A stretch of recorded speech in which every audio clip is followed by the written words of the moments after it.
Hey guys, it's Boyd. Last week we talked about my basic rifle that I use for competition rimfire, and a friend of mine, Jeremy, mentioned we should talk about support gear. I thought that was a good idea, so that's what we're going to do this week.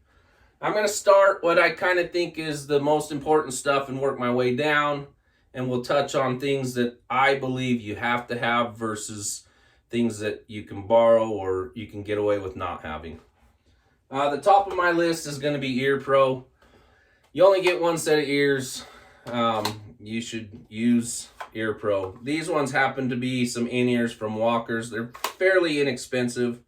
I've had them for a couple years, and I'm excited to say I'm replacing them. I have some custom in-ears being manufactured right now, so more on that to come. Next down the list is dope. When you start a stage, you got to know what you're shooting or what dope you need for each distance and each individual target. So that consists of two things. One, a way to store your dope on your rifle itself or near your rifle so you can see it. And two, a way to get that dope. Starting with storing it, this is the cheat sheet from Coltac, but any method works. Tons of guys just take a little rubber spongy thing and wrap it around their rifle, whatever works for you. This is a great option, but it's just a Velcro piece that wraps around your scope, and then a little dry erase card that you can see. You write down what your dope is for that stage. Now, how do you get that dope? I'm using a Kestrel. This is the 5700 Elite, but you don't need to go this far. You can get tons of free apps, download them on your phone, and you can usually find someone around you to get density altitudes and temperatures and wind speeds and so forth. So this is the route I go, but you absolutely don't need this. Next down the list, and probably what I consider one of the main essentials for every single stage I start, is my support bag. This one is the Schmedium Game Changer from Armageddon Gear.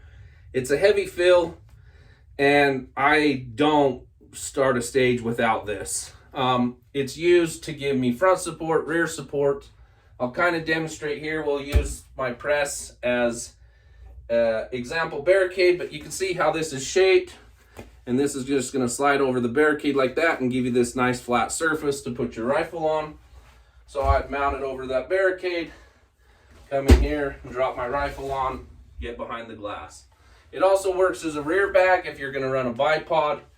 You use the bipod up front and use the rear bag to give you some elevation corrections. So moving on to glass. This is probably one of the last things that I kind of feel that you have to have. You can get away with borrowing it for several matches, but it should be high on your priority list to get after the fact. And then some form of tripod to mount it to. This is used watching other competitors shoot. I can check what's going on downrange with the wind. I can watch for trace and see where their bullets are missing or hitting, so that I have the best information to make good decisions down the road. It doesn't have to be something fancy. These are a pair of SIG Kilo 3000s, I think. These have the rangefinder in it, which is an advantage if you want to just double check the match director, which I would recommend, but more for like the hunter matches where it's that fine range and engage format. And then spend the money on your tripod. Get a decent tripod. It doesn't have to be, $1,000 tripod, but get you a solid tripod. You'll see the benefits downrange with just the stability of it, and your glass won't be wobbling all over the place. I think that's most of the kind of absolute have to have. A few other things that you can add that can make your experience more enjoyable. This happens to be from Gray Ops. This is the Mini Plate Pro, and it clamps on to the bottom of your chassis. It's Arca, and it clamps on and it gives you this wider footprint, and then you can kind of use that in conjunction with the bag when you're running on a barricade, and it really makes for a rock solid surface. So you absolutely don't need it. But hey, if you want it, it's out there and it works awesome. Another thing that's fairly important, but again, you don't have to buy this. Most of your friends will have one. You could borrow mine anytime you want. Is a chronograph of some sort. This is the magneto speed.